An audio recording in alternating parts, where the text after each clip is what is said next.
This is KGW News at Sunrise.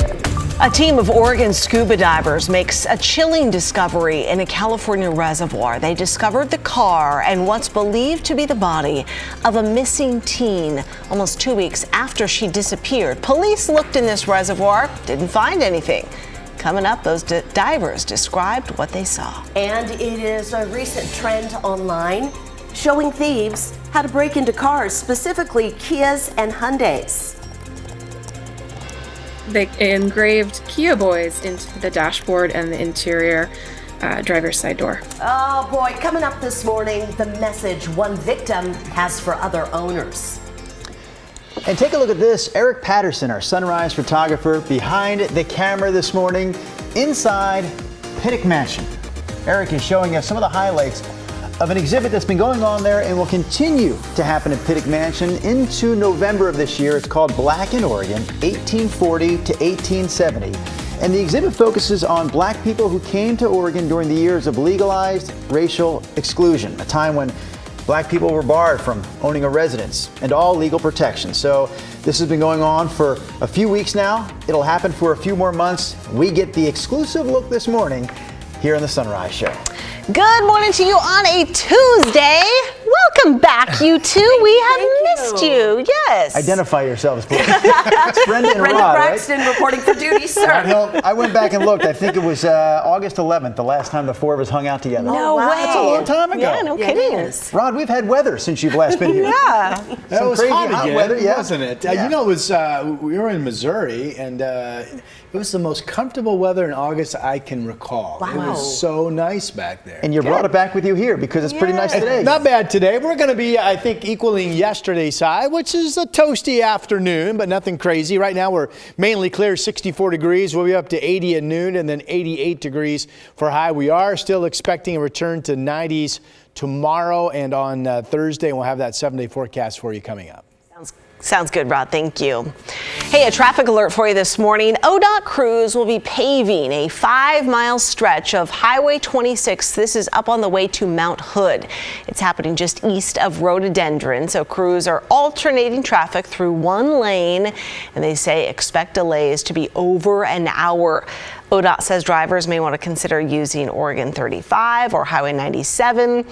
To get to 84 to get around. It's expected to wrap up at 6 o'clock tonight. Okay, these days we have been reporting, unfortunately, on car thefts fairly often, but a bizarre trend targeting Kia and Hyundai owners on TikTok has now made its way to Portland. KGW's Catherine Cook spoke with a woman who had her Kia stolen, and she wants to help spread the word about what's happening.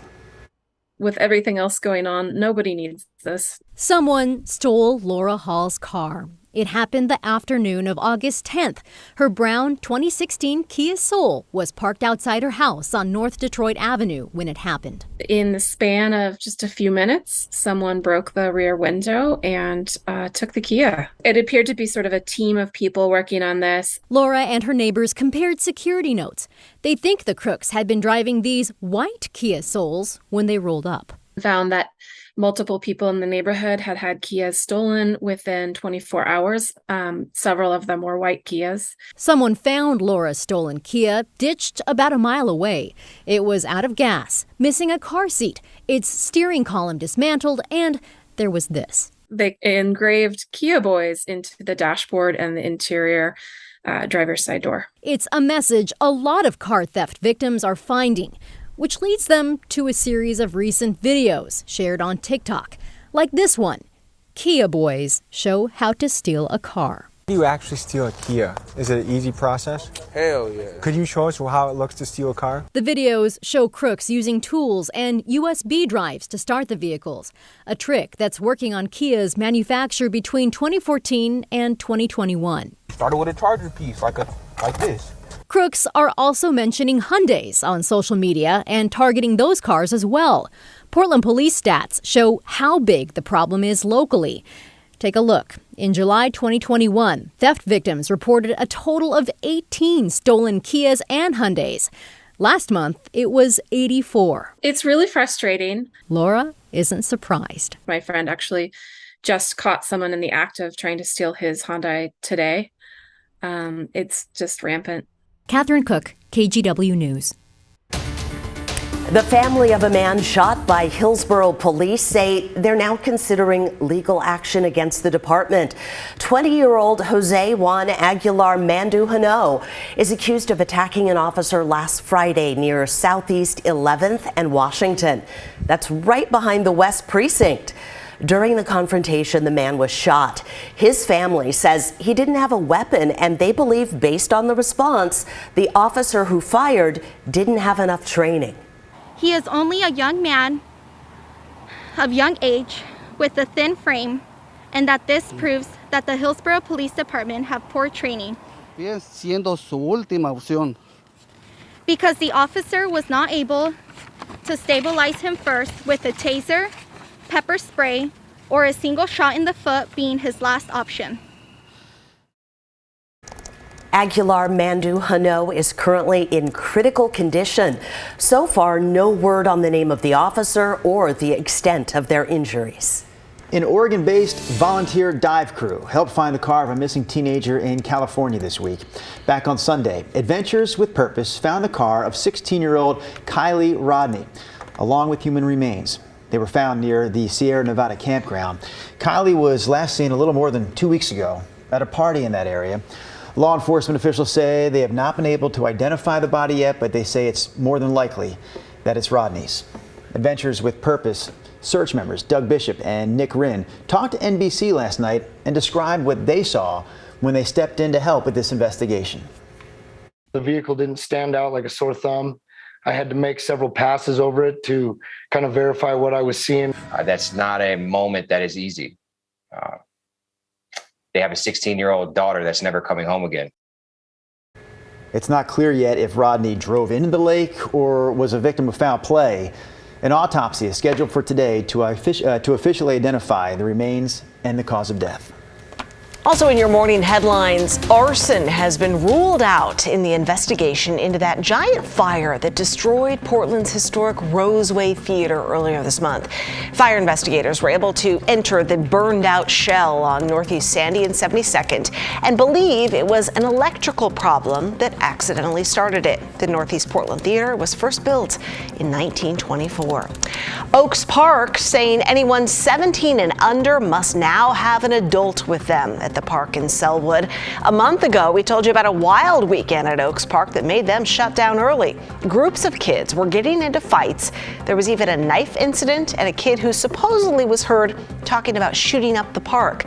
This policy means there is one adult chaperone, 21 and over, for up to 6 kids. IDs will be checked at the door. Kids caught without an adult will have to leave.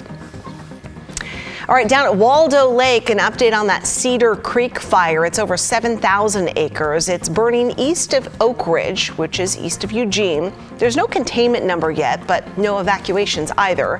The north and west areas of Waldo Lake Wilderness area are closed to the public. And those are some of your morning headlines. All right, let's talk more about today's weather forecast, because it's going to get hot again, but fortunately today it's going to be pretty nice. Yeah, I mean, did you think it was too warm yesterday? Yesterday No, was it was great. No? Everybody's happy? Great yesterday. Back to happy campers. I like it. I asked that question because as we look at the satellite picture, yesterday's high in Portland touched 88, and that is my forecast high for today. Now we still have those 90s coming up tomorrow and Thursday. If you're counting, PDX has hit 90 or better 21 times so far this year. So the next couple of days will be 22 and 23.